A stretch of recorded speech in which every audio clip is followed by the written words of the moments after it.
Apa sih itu BK? BK atau bimbingan konseling merupakan pelayanan bantuan yang diberikan kepada peserta didik, baik secara perorangan maupun kelompok, dengan tujuan agar peserta didik dapat mandiri dan berkembang secara optimal.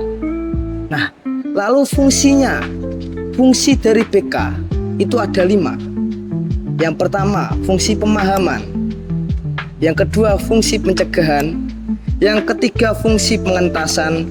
Yang keempat, fungsi pemeliharaan. Dan yang kelima adalah fungsi pengembangan.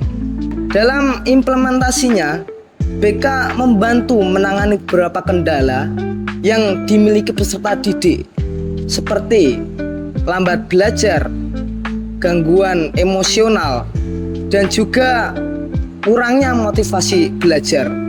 Nah, bagaimana sih cara BK dalam mengatasi kendala-kendala tadi? Nah, kita akan kupas satu persatu. Yang pertama, penyediaan fasilitas belajar.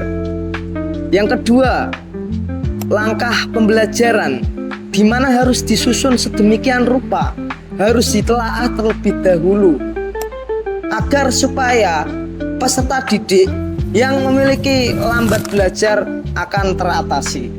Yang ketiga, penggunaan metode, di mana metode yang digunakan dalam pembelajaran itu banyak sekali. Jangan hanya mengandalkan ceramah, namun bisa dikolaborasikan dengan demonstrasi, agar supaya peserta didik yang memiliki gangguan belajar atau lambat belajar itu dapat menangkap apa yang dipelajari. Selanjutnya, mengatasi kurangnya motivasi belajar pada peserta didik, yang mana kita dapat menerapkan 2 teknik. Teknik yang pertama, teknik positive reinforcement. Apa itu sih? Jadi teknik ini memberikan peserta didik yang telah menggapai keberhasilan yang ia capai dengan sebuah reward. Reward adalah penghargaan. Jadi ketika peserta didik diberikan reward, maka otomatis motivasi belajar juga akan meningkat. Teknik berikutnya yakni konseling kelompok dengan teknik modeling, di mana peserta didik di sini diberikan suatu contoh yang baik, contoh yang dapat meningkatkan motivasi belajar, maka otomatis mereka akan meniru dan juga menerapkan dalam kehidupan sehari-hari yang memberikan dampak motivasi belajar yang meningkat. Selanjutnya, mengatasi gangguan emosional pada peserta didik, yang mana dapat diterapkan beberapa cara untuk mengatasinya. Yang pertama, bisa memberikan konseling individu kepada peserta didik yang mengalami gangguan emosional. Apakah masalahnya? Apa penyebabnya? Itu yang perlu ditelisik.